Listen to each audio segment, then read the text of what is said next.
Alexandria Ocasio-Cortez just made the most devastating miscalculation of her political career on live television, staring Ted Cruz straight in the eye without realizing the manila folder under his hands contained 5 receipts that would dismantle her entire working-class narrative. She had no idea what was in his folder. 5 receipts: her own FEC filings, her own ethics committee violations, her own campaign staff's emails, including 5 words her treasurer never meant anyone to see, and a letter from a $25 donor in the Bronx that made the entire room go dead silent. By the time Cruz was done, the woman who built her entire career on taxing the rich couldn't explain $53,000 in luxury hotels paid for by home health aides, making $17.50 an hour. What happened next destroyed everything she spent 6 years building. AOC went first. She always went first. 6 years in Congress had taught her that the person who sets the frame wins the argument, and framing was what Alexandria Ocasio-Cortez did better than anyone in American politics. She leaned into the microphone. The hearing room, Kennedy caucus room, the same marble and chandelier space where Watergate testimony had happened, where Iran-Contra confessions had been extracted, where every major congressional reckoning of the last 50 years had played out, was full. Every gallery seat taken, press section standing room only, camera operators from 4 networks adjusting their angles, and 6 feet across the table, Ted Cruz sat with a manila folder under his folded hands and an expression that AOC had never seen up close, the half-smile of a man who knows what's in the folder. She ignored the folder. She went straight for him. Senator Cruz and I finally agree on one thing: the system is broken, but we disagree on who broke it. Her voice sharpened, the practiced sharpening, the blade edge that her Instagram followers recognized as the beginning of a clapback. Senator Cruz has taken over $35 million from oil and gas companies over his career. He flew to Cancun while Texans froze to death. He voted against every single piece of legislation that would limit dark money in politics. And now he sits across from me, 6 feet away, same table, and tells us the rules are sufficient. She turned to the cameras. The cameras were always the real audience. AOC understood this better than anyone in the building. The hearing was a joint House-Senate panel on campaign finance reform. Her idea, her issue, her platform. She had spent 6 years arguing that money was poisoning democracy. The rules are sufficient for you, Senator, because the system was designed to protect people like you. People who went to Princeton and Harvard. People whose entire careers have been funded by the corporations this system shields. Her voice softened, the shift into the register her followers knew as real talk. I grew up in a family that couldn't afford what Senator Cruz takes for granted. I worked as a bartender. I know what it's like to count tips at the end of a shift and wonder if it's enough for the subway ride home. I know what it's like to pour drinks for people who make more in an hour than you make in a week. She straightened. So please, Senator, spare me the lecture about enforcement. Enforcement doesn't work when the enforcers are funded by the people breaking the rules. The room responded the way rooms respond to AOC. The left side applauded, the right side waited, and the cameras captured a woman who knew exactly how to fill a frame. Cruz sat across the table. His hands hadn't moved from the folder. His expression hadn't changed. He looked to anyone watching like a man who had just been told the weather forecast for a city he didn't live in, interested, polite, completely unbothered. The chairman nodded. Senator Cruz, your opening statement. Cruz leaned forward, adjusted his microphone. The small scrape of the microphone base on the table was the loudest sound in the room. Thank you, Mr. Chairman, and thank you, Congresswoman. That was very well delivered. The word delivered hung in the air, not said, not argued, not testified. Delivered. The word you use for a performance. The word a debate coach uses when the form was good but the substance was missing. The Congresswoman said, I went to Princeton and Harvard. She's right, I did. My father washed dishes to send me there. He came from Cuba with $100 sewn into his underwear. He worked double shifts and triple shifts and slept 4 hours a night so his son could go to a school he damn never heard of. Every tuition check was written in dishwashing money. I've never forgotten that. I never will. The Congresswoman says the system is broken and she wants to fix it. I agree the system has problems, but I don't think we need new rules. I think we need to enforce the rules we already have." He paused. "And to demonstrate why, I'm going to do something unusual. Instead of debating theory, instead of arguing about dark money and corporate PACs and all the abstractions that make good speeches but don't change anything, I'm going to show this panel what it looks like when someone breaks the existing rules." He placed his hand on the manila folder. "I'm going to show the panel some receipts." He looked at AOC. "Your receipts, Congresswoman." Cruz opened the folder. The first document was several pages printed in color, with 3 columns of data visible from across the table. "Congresswoman, I'm going to show you a receipt." He held up the document. "This is your 2025 campaign disbursement filing. Public record. Available to anyone who looks. But most people don't look past the totals. I did. My staff did. We broke it down line by line and matched each hotel stay with the hotel's published average nightly rate." He pointed to the 3 columns. Column A, your campaign's hotel disbursements for 2025. Column B, the average nightly rate at each hotel from their public booking sites. Column C, the average monthly rent in your district, the 14th Congressional District of New York, parts of the Bronx and Queens, $1,850 a month. He ran his finger down column A, Langham Huntington, Pasadena, $450 a night. Vdara Hotel and Spa, Las Vegas, $380 a night. Lansdowne Resort, Virginia, $325 a night.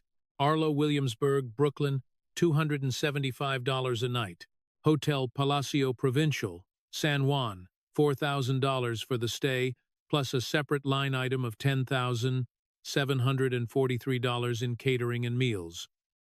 He looked up.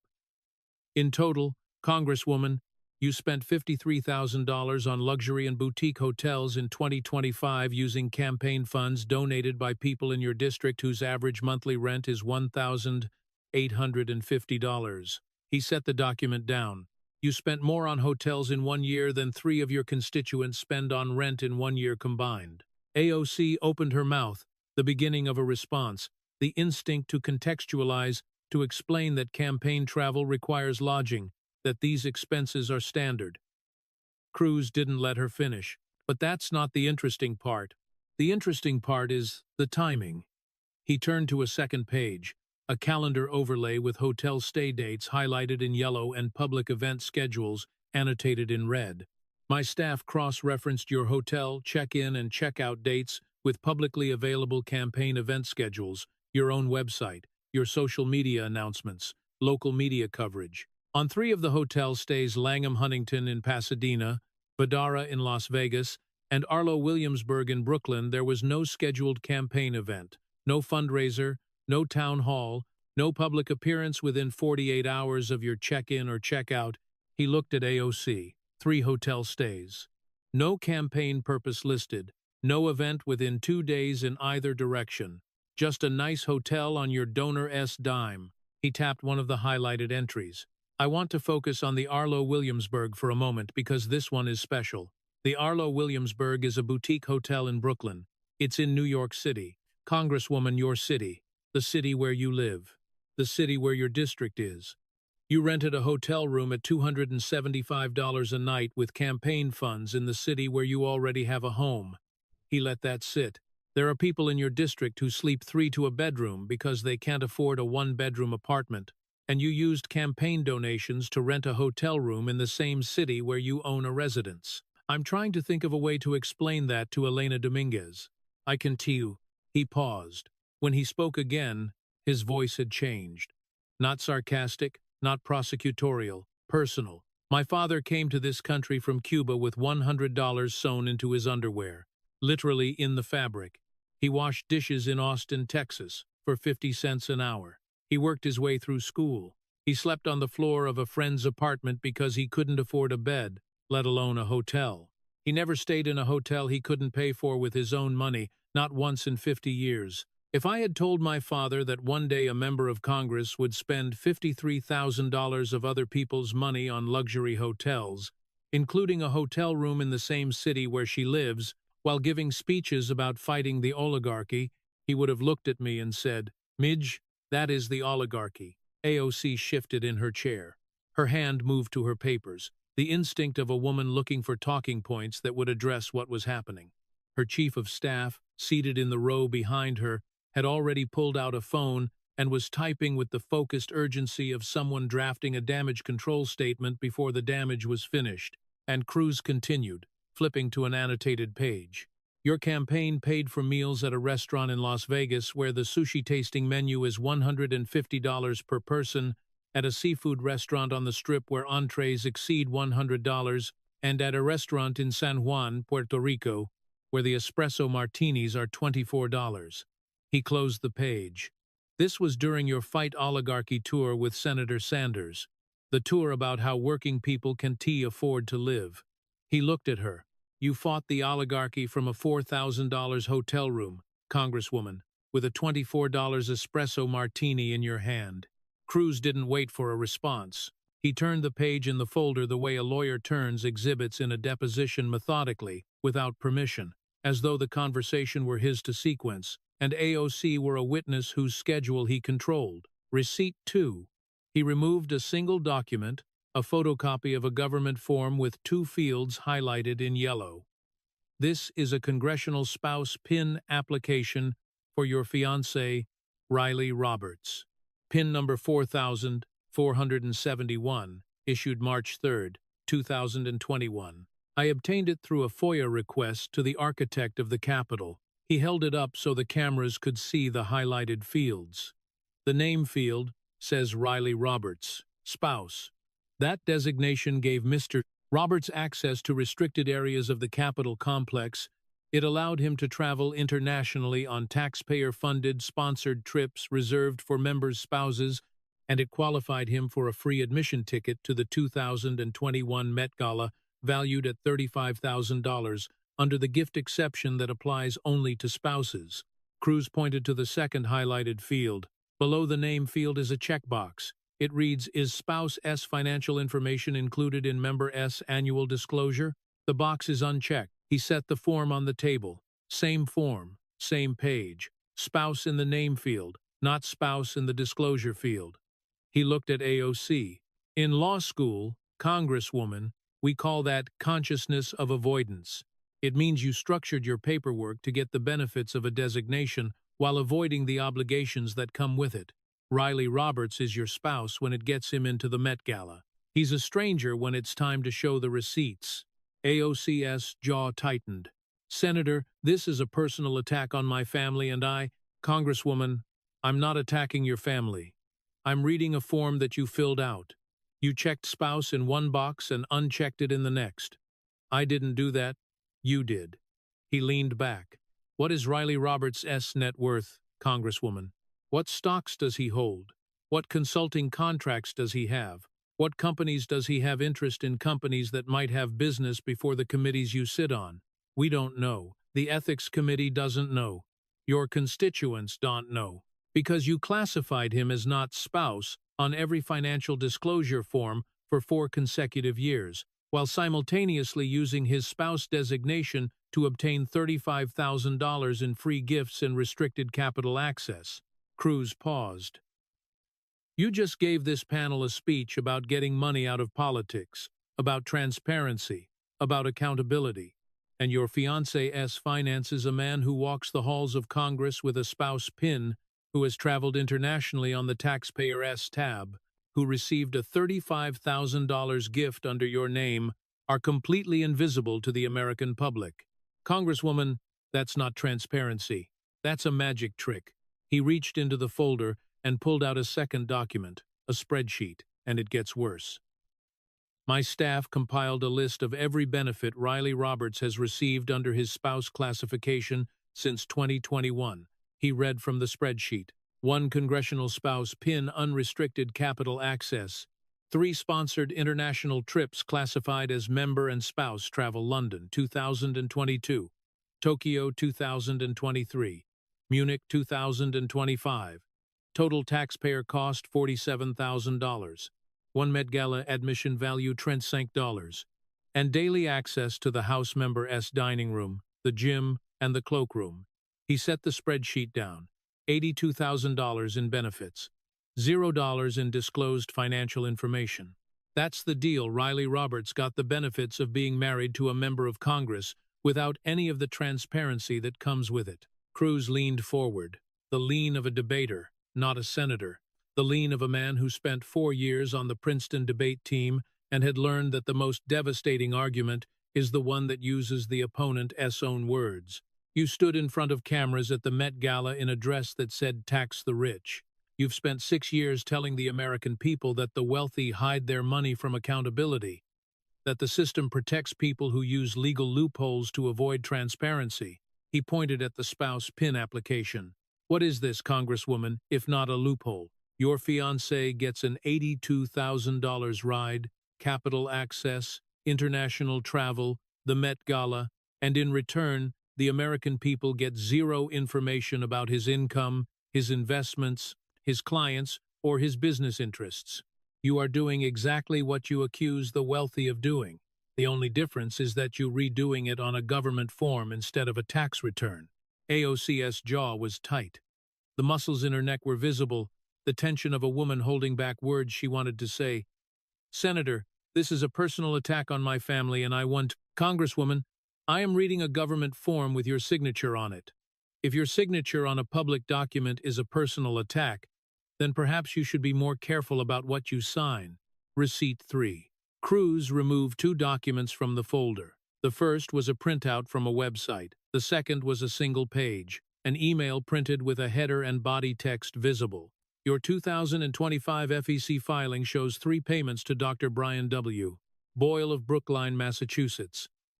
March $11,550.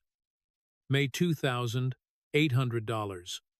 October $4,375. Total $18,725. All 3 payments are listed as leadership training and consulting. He held up the first document, the website printout. This is Dr. Boyle's professional website. He is a board-certified psychiatrist. He specializes in, and I'm reading from his site, interventional psychiatry, treatment-resistant depression, and ketamine-assisted therapy. He is described in the New York Post as a leading authority on ketamine. Cruz looked at the website, looked at AOC, looked at the website again. Nowhere on this website, not on the About page, not on the Services page, not on the Contact page, does Dr. Boyle advertise leadership training or consulting or anything related to political campaigns. He set the website printout down, picked up the second document, the email, but that S, the website. This is the email. The hearing room went quiet. Not the attentive quiet of people listening, the anticipatory quiet of people who can feel a detonation approaching. This is an internal email from your campaign. It was produced as part of the FEC complaint discovery process. It is dated February 2025, 1 month before the first payment to Dr. Boyle. It is between your campaign treasurer and your chief of staff. Cruz read, "We need to find a billing code for the Boyle sessions. Campaign funds can cover personal medical. Can we classify as consulting?" He set the email on the table. Can we classify as consulting? 5 words. Your campaign treasurer. The person responsible for the legal accuracy of your federal filings. Ask your chief of staff whether a psychiatrist's bills could be reclassified as consulting because, and I quote, campaign funds can cover personal medical. They knew. Congresswoman, your own staff knew that this was a personal medical expense. They knew it couldn't legally be paid with campaign funds, and they didn't stop the payment. They didn't tell you to pay out of pocket. They asked how to hide it. Can we classify as consulting? That's not an accounting question. That's a cover-up question. AOC's face had changed. The performative confidence, the Instagram-ready composure that had carried her through 6 years of Republican attacks and cable news confrontations was gone. In its place was something rawer. The expression of a person hearing their own words read back to them in a room they cannot control. She turned to her chief of staff seated behind her. The turn was sharp, not the casual lean of a woman conferring with an aide, but the urgent pivot of someone who needs to know how a private email ended up on a table in the United States Senate. The chief of staff was looking at her phone. She did not look up. Congresswoman Cruz said, "I want to be clear about something. I don't care whether you see a psychiatrist. That is your right. That is your private business. Mental health is serious, and I would never criticize anyone for seeking treatment." His voice hardened. "What I care about is that you took $18,725 from campaign donors, people who gave you $5, $10, $25, because they believed in your message, and you used their money for personal medical expenses and then lied about it on a federal filing. Your staff knew it was personal. They asked how to reclassify it, and then they reclassified it. That's not campaign finance reform, Congresswoman. That's campaign finance fraud." The word fraud landed differently than the other words. Hypocrisy is a political word. Politicians survive hypocrisy every day. Inconsistency is a bureaucratic word. It can be explained, contextualized, spun, but fraud is a legal word. It means a crime. And Cruz, the former Solicitor General of Texas, the man who had argued 9 cases before the Supreme Court, the man who had spent his career choosing legal words with the precision of a surgeon choosing instruments, had chosen it deliberately.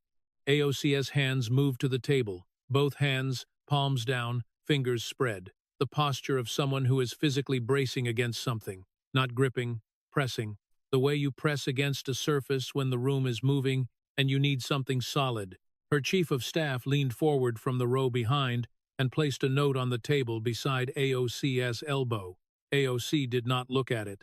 She was staring at the campaign email, still face up on the table between them, the 5 words, visible from every camera angle in the room, can we classify as consulting. Her own treasurer's words, in her own campaign's email system, on a table in the United States Senate. Cruz let the silence do its work. He understood from Princeton debate, from Harvard moot court, from 1,000 cross-examinations, that the most powerful rhetorical device is not a question or an answer. It is the pause after a word that cannot be taken back. He let fraud sit in the hearing room the way a stone sits at the bottom of a pond, settled, permanent, undisturbed by anything that moves above it. Then he turned the page. Receipt 4. Cruz reached into the folder and pulled out a thick document. The House Ethics Committee report from July 2025. 26 pages, with multiple sticky note tabs protruding from the edges.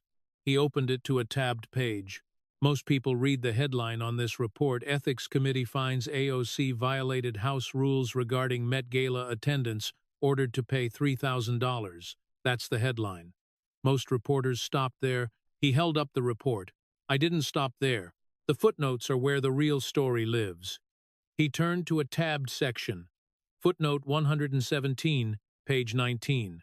The committee's report states, no one appeared to be thinking about the cost of anything, despite the fact that they were told to keep the cost down by the Congresswoman's staff, because the Congresswoman had and has limited financial staff. Means. Cruz looked up. Limited financial means. That's how your own team described your financial situation to the Ethics Committee. But your campaign spent $53,000 on luxury hotels in the same year. Limited means for personal expenses, unlimited means for campaign-funded hotels. He turned to another tab. The report documents a text message from your former campaign staffer to the designer who made the dress. The text reads, there is no restriction on Riley, by the way, meaning your fiancé could accept gifts without limitation. Your staff gave the green light for Riley Roberts to accept gifts from a designer who was being paid or not paid, as it turned out to dress you for a $35,000 a ticket party. Cruz turned another page. The hairstylist's agency. They invoiced your campaign for services rendered at the Met Gala. The invoice was sent in September 2021. It went unpaid. October unpaid. November unpaid. December unpaid. January 2022 unpaid. Your campaign staffer received multiple follow-up emails. None were answered. On February 23, 2022, 5 months after the event, the agency notified your staff that they would file a formal ethics complaint if payment was not received by end of business the following day. February 24th, one day later, after 5 months of silence, the invoice was paid. 5 months, Congresswoman. A small business, a hairstylist, a working person, exactly the kind of person you tell the cameras you fight for every day, had to chase your campaign for 5 months and then threaten you with an ethics complaint to get paid for work they deem already done on your hair for your party at your event. Cruz paused. Let it land. You know who else doesn't get paid on time, Congresswoman? The people in your district, the Elena Dominguezes, the women who do other people's hair for a living, except they don't have the option of threatening a member of Congress with an ethics complaint. They just don't get paid. Cruz reached into the folder one final time for this section. A single sheet. And one more receipt. A car service invoice for September 13th, 2021. The night of the Met Gala. The invoice was billed to Condé Nast, owned by Advance Publications, a privately held company with estimated revenues of $2.5 billion. He set the invoice on the table. A billion-dollar corporation paid for your car to drive you to a $35,000 a ticket party where you wore a custom designer gown that said "Tax the Rich," and then you didn't pay the people who did your hair for 5 months until they threatened to report you. Cruz shook his head.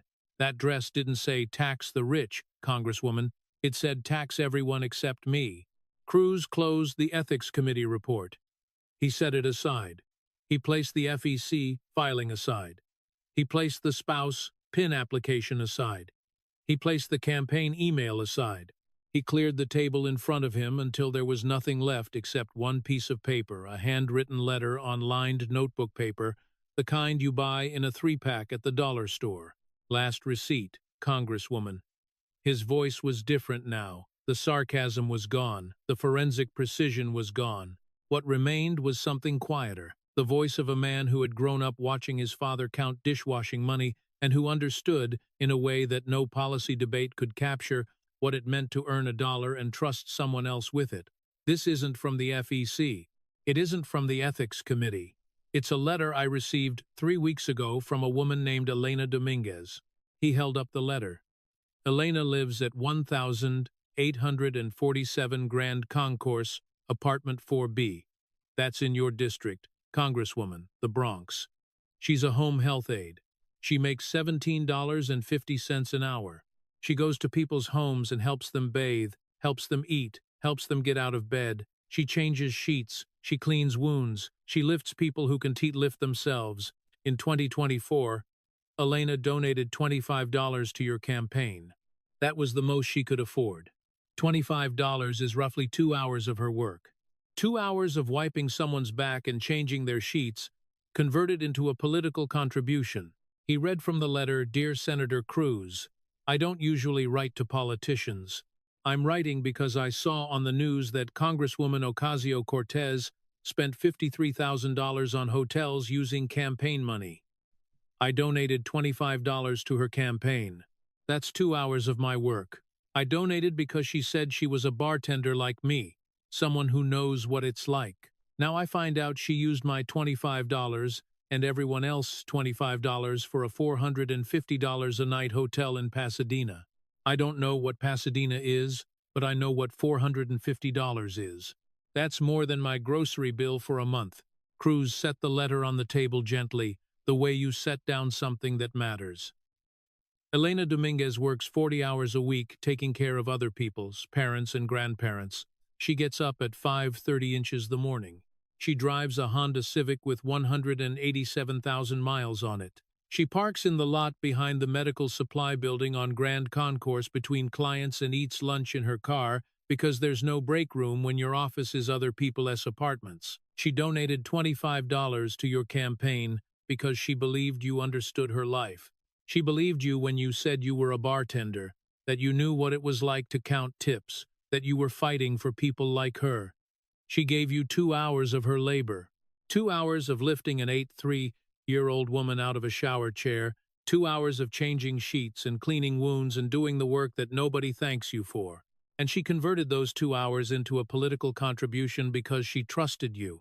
and you used her donation and thousands like it for $450 a night hotels in cities Elena has never visited. For $150 sushi tasting menus at restaurants Elena will never enter, for $24 espresso martinis at bars, where Elena's 2 hours of work wouldn't cover a single round, for $18,725 in personal medical expenses reclassified as consulting by a staff that knew it was illegal and asked in writing how to hide it.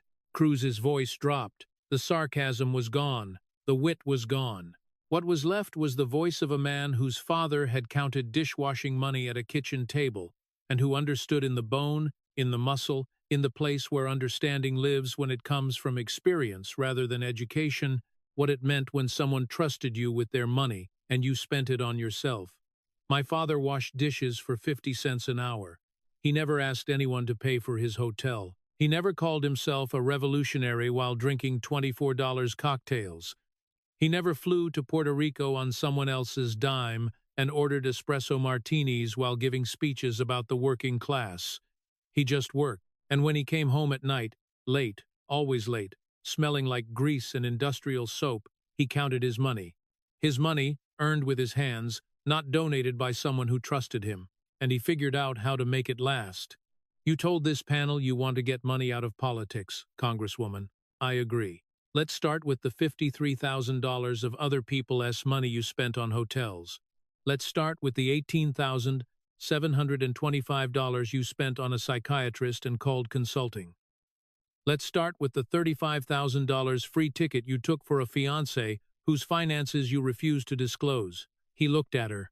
You don't want money out of politics, Congresswoman. You want other people's money out of politics. Yours, you'd like to keep. AOC's eyes were glassy. Not crying, not yet, but close enough that the cameras would catch the sheen. And in the age of screenshots and clip culture, the sheen was the story. Her lips were pressed together. The muscular effort of a woman holding her mouth closed because the alternative was saying something she couldn't take back, or making a sound she couldn't control. Her hands were flat on the table, fingers spread, pressing down, not resting, pressing, the way a person presses against a surface when the room is moving and they need something solid. She had been in this position before. Attacked on camera, ambushed with talking points, confronted with accusations that were designed to make her look bad. She had survived all of it. She had survived it because she was fast, faster than any politician of her generation at the counterpunch, the clapback, the Instagram story that turned an attack into a fundraising opportunity. But speed requires a target, and Cruz had not given her one. He hadn't called her names. He hadn't attacked her ideology. He hadn't questioned her intelligence or her gender or her background, the attacks she was built to survive. He had read receipts, her receipts, and there is no clapback for a receipt. There is no Instagram story that makes $53,000 in luxury hotels disappear. There is no fundraising email that explains, can we classify as consulting? Her chief of staff had stopped looking at her phone. She was watching AOC with the expression of someone standing on a pier, watching a boat take on water, unable to do anything except wait for the moment it goes under. Cruz sat in silence for a moment. The hearing room was so quiet that the hum of the ventilation system was audible, the soft mechanical breath of a building that had heard Watergate testimony and Iran-Contra confessions and now, in the same marble room, was hearing the sound of a career narrative collapsing under the weight of its own receipts.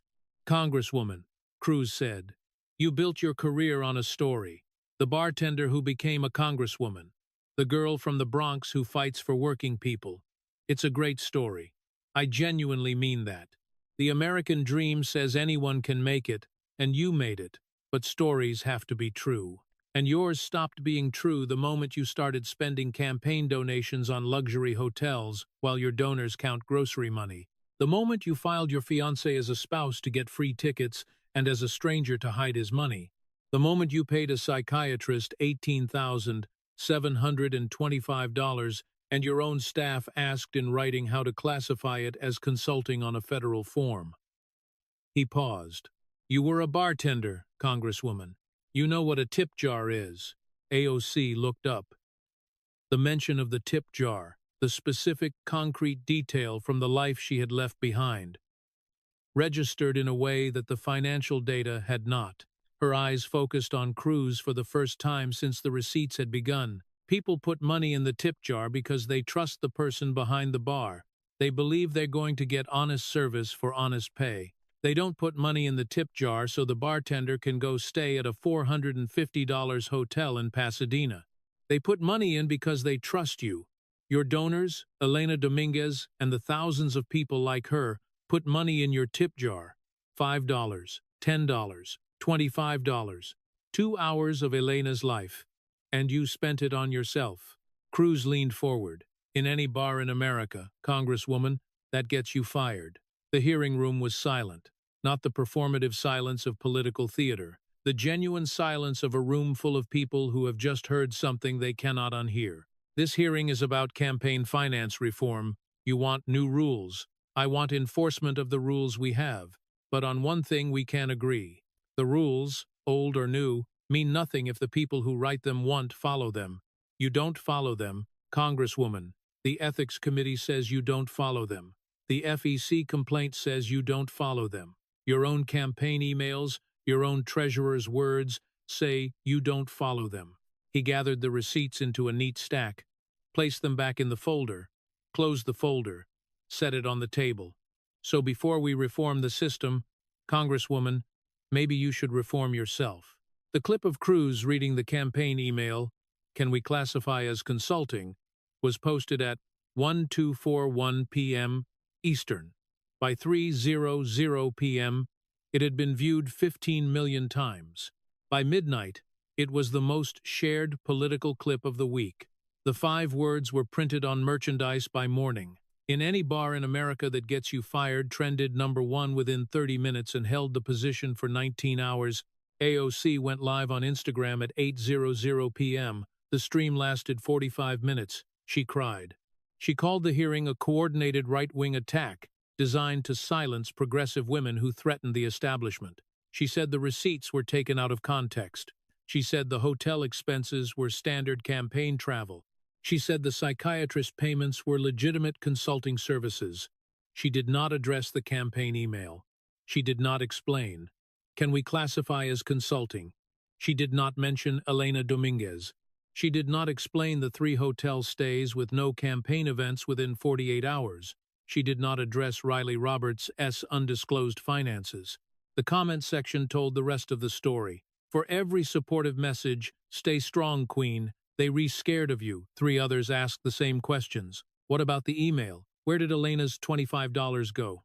Address the hotels. Why won't you answer about Riley's finances? Her own base was splitting, not along ideological lines, but along the simplest possible line, the line between people who believed the explanation and people who had read the receipts. Within 48 hours, the Federal Election Commission upgraded the NLPC complaint from preliminary review to formal investigation. The commission cited the campaign email, "Can we classify as consulting," as evidence of intent to misreport disbursements.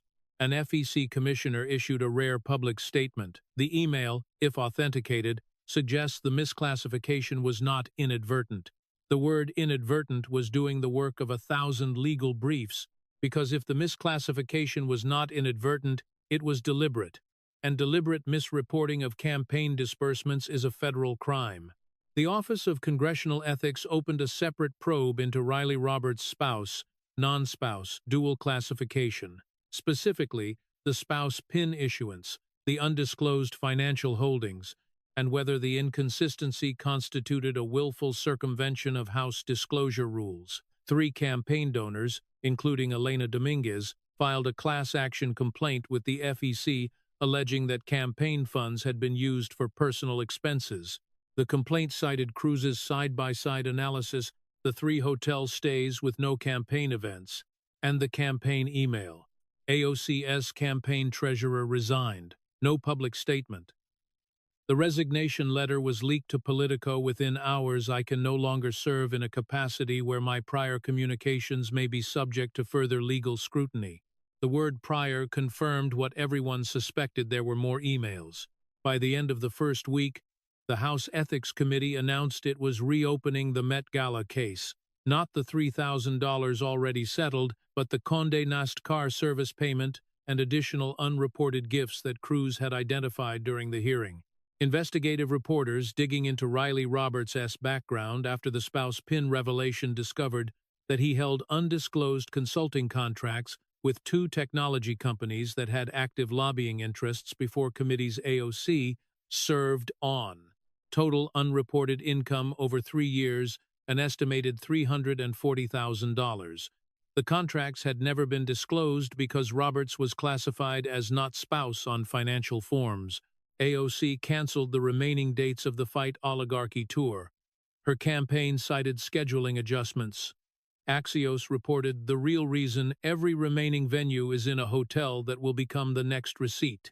A primary challenger announced in NY14 Carmen Reyes, a Bronx-born community health organizer who still lived in the district, who had never stayed in a luxury hotel, who made $52,000 a year.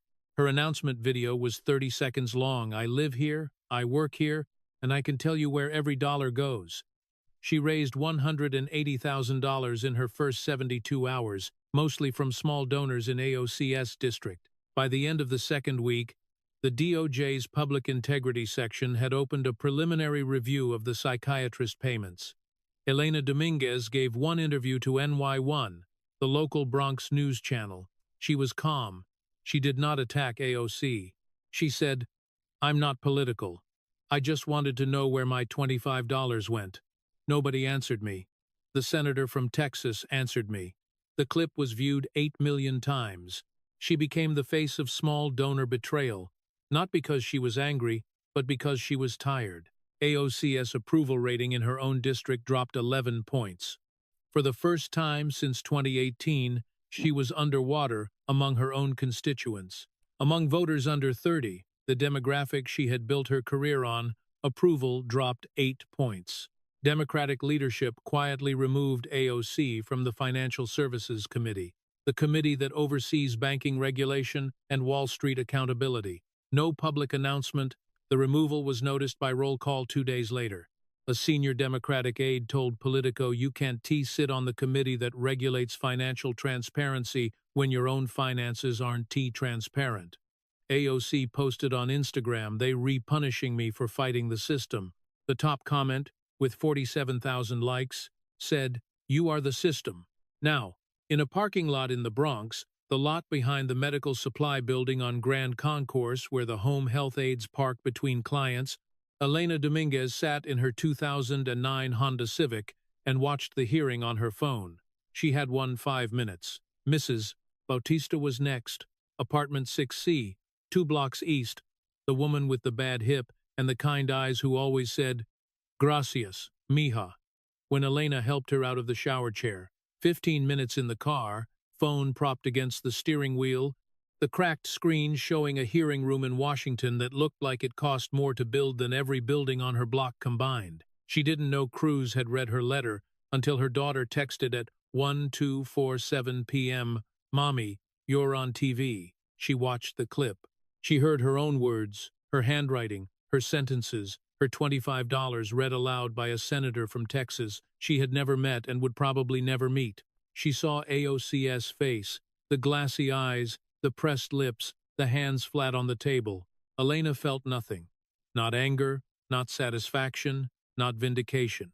Just the tiredness of a woman who works 40 hours a week at $17.50 an hour, who gets up at 5:30 every morning, who drives a car with 187,000 miles on it, who donated $25 to someone she thought understood what $25 meant. She opened her bank app.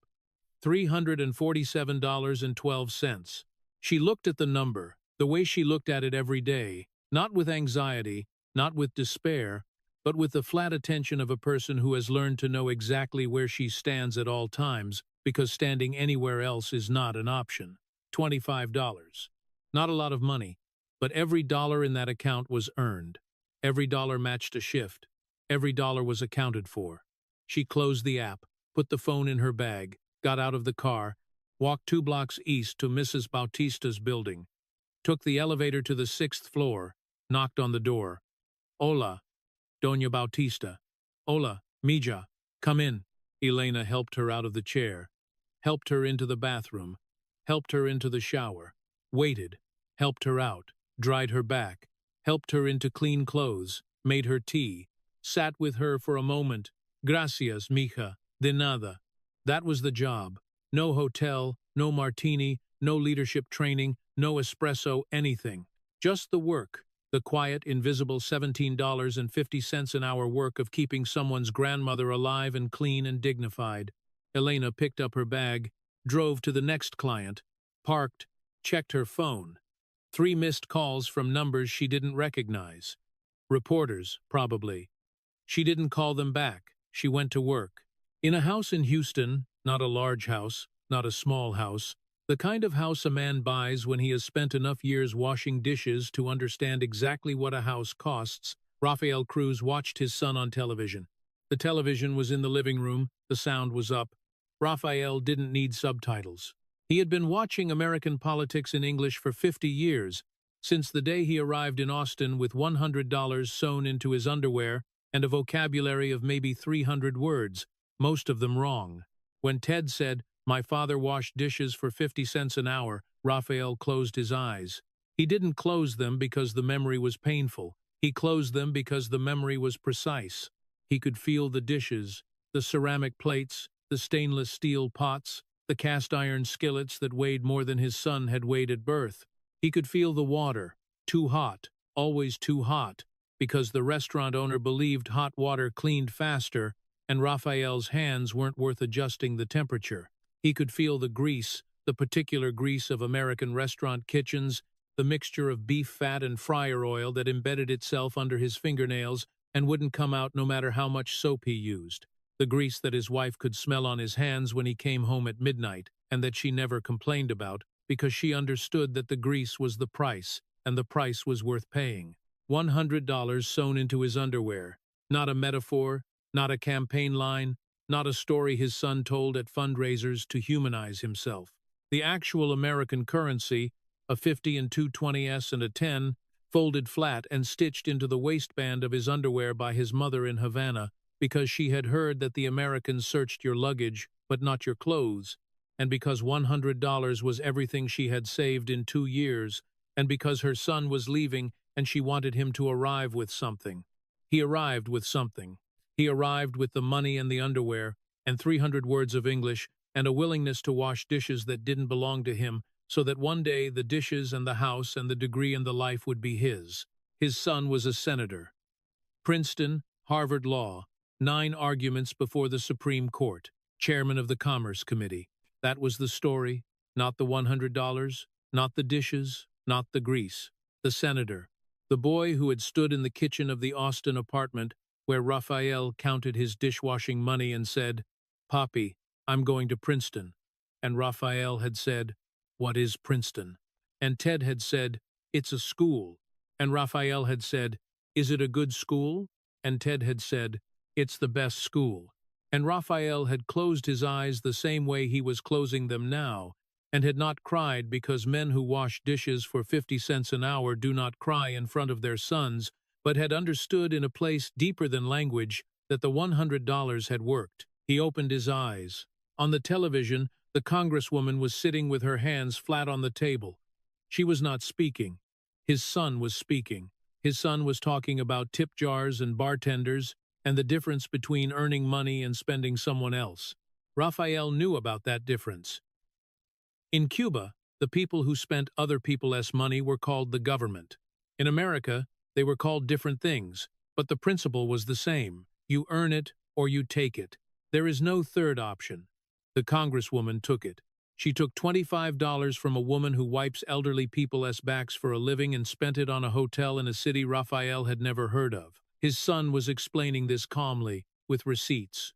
Rafael smiled. Not a big smile. The small smile of a man who washed dishes for 50 cents an hour and raised a senator. That's enough. The hearing resumed. The chairman thanked both panelists. The cameras turned off. The staff packed up. The marble room emptied the way it always does. Slowly, quietly, the echoes of what was said lingering in the stone like heat in a wall after the sun goes down. AOC's staff gathered her papers. They moved quickly, the haste of people who want to be out of a room before someone asks them another question. AOC stood. She did not shake Cruz's hand. She did not look at the cameras. She walked to the side exit, the same side exit that every witness uses when the main hallway is full of reporters, and disappeared into a corridor where, for the first time in 6 years, no one was recording. Cruz remained at the table. He placed the 5 receipts back in the folder. He placed the folder back in the briefcase, the scuffed leather briefcase that his father had bought with money earned washing dishes. The briefcase that had been to the Supreme Court 9 times. The briefcase that had carried more evidence than most lawyers see in a career. He closed the clasp. He stood. He shook the chairman's hand. And he walked out through the main door, past the cameras, past the reporters, and did not stop for questions. He didn't need to. The receipts spoke for themselves. But the receipts were public now. The email was public, the letter was public. And somewhere in the Bronx, a woman named Elena Dominguez was helping an 3-year-old woman out of a shower chair. And somewhere in Houston, a man named Rafael Cruz was sitting in a living room in a house he bought with money he earned washing dishes. And the distance between those two people and the woman who spent their money on hotels was measured not in miles, but in receipts. 5 receipts. 5 questions. No answers. The tip jar was empty, and everyone knew who took the money. In any bar in America, that gets you fired. If you believe politicians should spend your money honestly, hit subscribe. This story is just getting started.